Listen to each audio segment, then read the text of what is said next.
هتعمل ايه لو قلتلك ان اسعد لحظة في حياتك حصلت فعلا، لكنك كنت مشغول جدا وانت بتجري ورا المستقبل لدرجة انك ما خدتش بالك منها؟ تخيل ان كل حاجة انت بتتعب عشانها دلوقتي، كل حاجة فاكر انها اخيرا هتخليك سعيد، هي في الحقيقة الحاجة اللي بتمنعك من السعادة. انا اتعلمت ده بالطريقة الصعبة. من 3 سنين وصلت للقاع. تخيلني الساعة 3 الفجر ماسك كان صودا في ايد وموبايل في الايد التانية، بطلب اكل دليفري للمرة التاسعة في نفس الاسبوع. اوضتي او بمعنى اصح بيت اهلي كانت عامله زي كهف الجيمرز، علب مشروبات الطاقه الفاضيه في كل مكان، الستاير مقفوله طول الوقت، والنور الوحيد كان جاي من شاشاتي الثلاثه اللي شغال عليهم لعبه ببجي. وزني ابتدى يزيد بشكل ملحوظ وحسابي في البنك فيه 700 جنيه. حياتي العاطفيه، خلينا نقول اكتر علاقه كانت ليها معنى، كانت مع أصحابي في اللعبة. بس ده اللي كنت بقوله لنفسي كل ليلة قبل ما أنام. أول ما أخس وأشتغل وألاقي البنت اللي أحبها وتحبني وأسيب المكان ده، ساعتها بس هكون سعيد، وساعتها بس حياتي الحقيقية هتبدأ. لكن بعد كده حصلت حاجة. بدأت بخطوات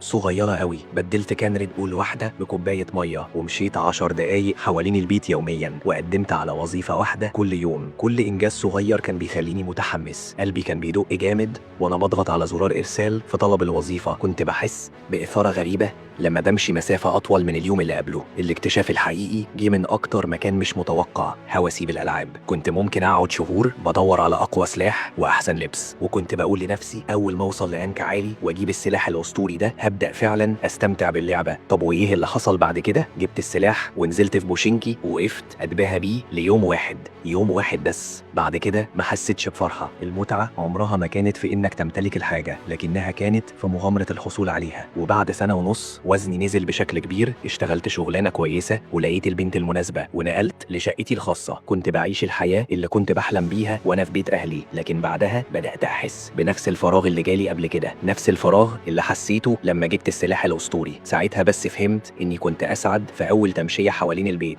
لما قلبي كان بيدق ورجلي بترتعش، وفي اللحظات الصعبة قبل ما اضغط على ارسال في طلب وظيفة، وحتى في الكلام المحرج مع البنات لأول مرة وايدي بتعرق من التوتر. الفرحة عمرها ما كانت في تحقيق الاهداف، كانت دايما في السعي وراها. ودي هي الحاجة المدهشة. عارف انت الناس اللي متابعهم على انستجرام اللي عندهم جسم مثالي وشغلانة الاحلام وحياة شكلها مثالية، بأكد لك انهم اما حاسين بنفس الفراغ ده او بيدوروا على هدفهم اللي جاي. لان ده السر اللي محدش هيقوله لك.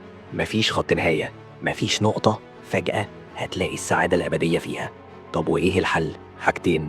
أولاً، خلي دايماً عندك هدف بتسعى لتحقيقه. ممكن تبدأ تكتب أو ترسم الأفكار اللي في دماغك، أو تقرأ الكتاب اللي جنب سريرك، أو حتى تجرب رياضة جديدة عمرك ما فكرت تلعبها. حجم الهدف مش مهم، المهم يكون عندك حاجة تحركك لقدام.